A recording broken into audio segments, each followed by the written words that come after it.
We need leaders, and we have been blessed by many here.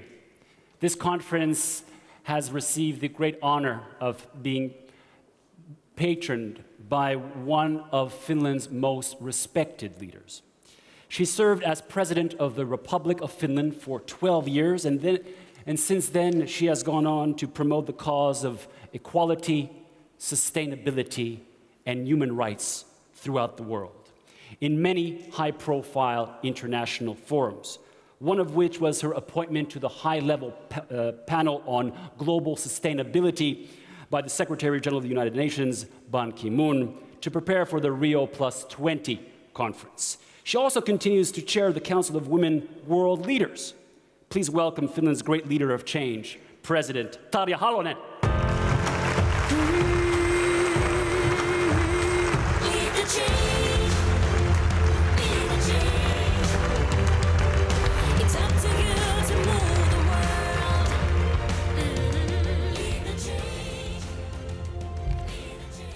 Wow, you look wonderful. Okay, so I have a big list here of the very honorable persons like Madam Pia Viitanen, Minister of Culture and Housing, other distinguished ministers, Madam André Vasilou, Member of the European Commission, Mr. Thomas Bach, President of the International Olympic Committee, Sir Philip Craven, President of the International Paralympic Committee, and many, many others. I think so that when we are next time in Botswana, it's better to agree that we say only that all respect concerning the protocol.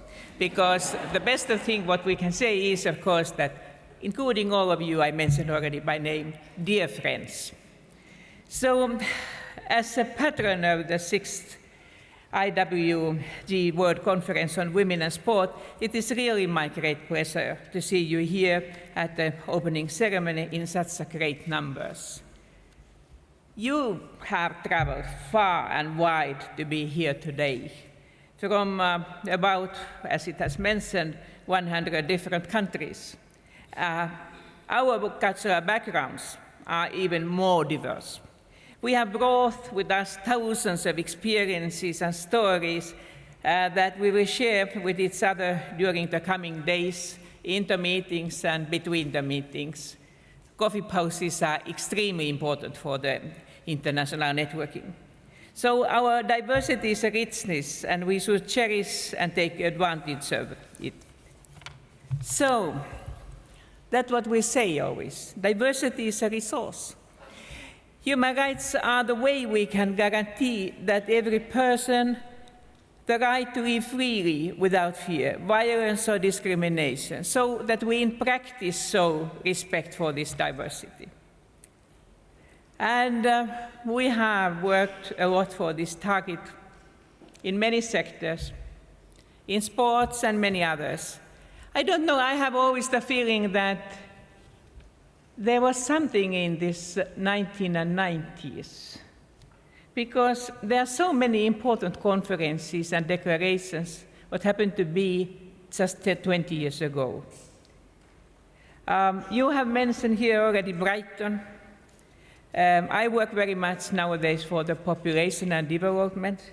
20 years ago, we had also the clear advancement both at the International Conference on Population and Development in Cairo, and also at the 4th World Conference on Women in Beijing. And you might remember some others too. And finally, in the year 2000, we adopted the Millennium Development Goals. And I personally remember, as a co-chair of the Millennium Summit, the courage, the spirit we brought world leaders together for a common agenda. And that I think that we have to take our heart with us. But that's very important because the work remains, a lot of work remains to be done. We need to pay more attention to all three aspects, the social, economic, and environmental aspects of sustainable development. Therefore, we should be brave enough again and agree on sustainable development goals for the years after 2015 to see that we can do it. We have this courage to do it. And luckily, we have a lot of resources to that, a lot of untapped resources, especially 3 categories: women, young, and poor.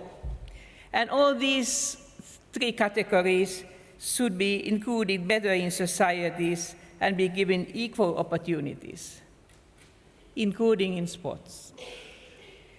One issue especially lacking is the right to decide freely about one's own body, relationships, and having children. And this is the core of the issue to be a human being. Besides those basic human rights, these sexual rights are needed so that women, men, girls, and boys can study, work, and be useful members of society. To advance gender equality, policies are needed at all levels, from the families, from the sport clubs, to the national and international level. Working for this is everybody's duty. But let's be very pragmatic. It's also very useful for women to build networks to support each other. And you, brave democratic men, you are also welcome. So, in the International Working Group on Women and Sport is one example of women's cooperation, and it is a great way to activate women around the world, including you, progressive men. So, about sports. Sport is a human right that unites people across the borders, not only in Brazil, in Sao Paulo. It serves as a language that we all speak in spite of our differences. Sport brings us together and ideally offers a neutral playground for gathering. Sport can teach us many things, as you know. In the microcosmos of sport and physical activity, we learn important life skills, such as leadership skills and determination. Sport empowers us to be the best what we can be.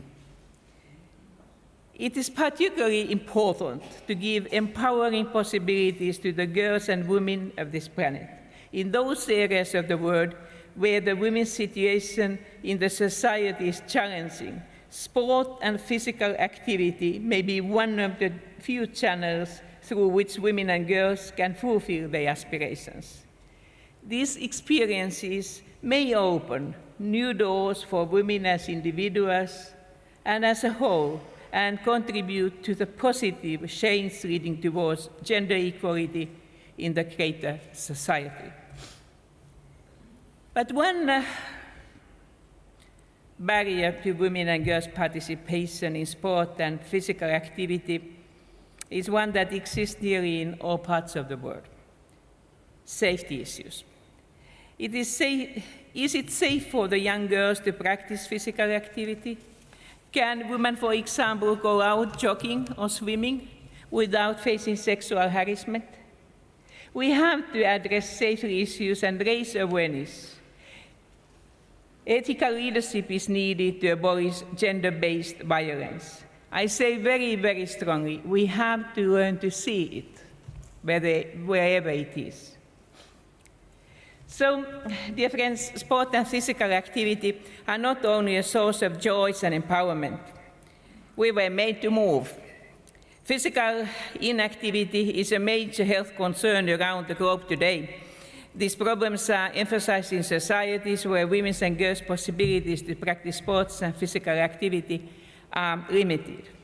Physical education, notably in schools, is vital in order for children, girls in particular, to acquire basic physical skills and an active lifestyle, to take it as granted.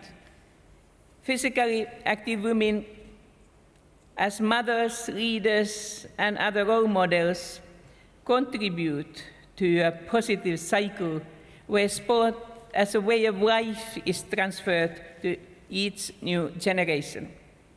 In order for humanity to flourish, we need to nurture both the body and the soul.